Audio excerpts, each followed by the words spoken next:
me start by introducing a new character in our journey.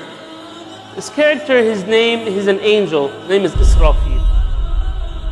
Israfil is the angel in charge of blowing into the trumpet, blowing into the horn.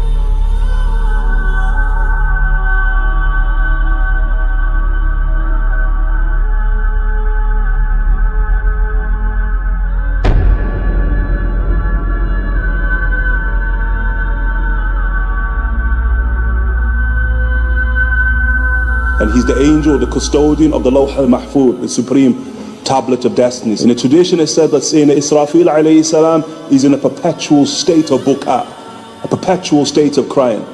And he understands what's about to take place. And he's the custodian of the tablets of Allah subhanahu wa ta'ala. And that the Prophet sallallahu alayhi wa sallam has said, due to the height, the size of Israfil, that the tears of Israfil don't reach earth. And were they to reach earth, then we'd experience the tawfan of Nuh, the flooding of Sayyidina Nuh alayhi salam. We'd experience it in each and every single moment. The Prophet sallallahu alayhi wasallam, during the journey of Isra and Mi'raj, the ascension journey, he saw this angel.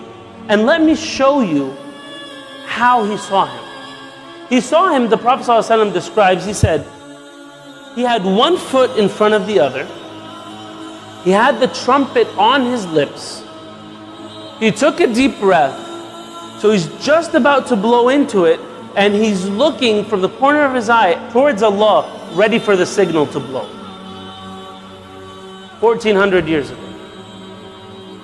Israfil was standing like this. When the Prophet ﷺ came down from this journey and was very active in salah and in acts of worship, and his wife was telling him to take it easy, he said, how can I take it easy when Israfil, when the angel in charge of the trumpet has his lips on the trumpet ready to blow? There's no time. There's no time.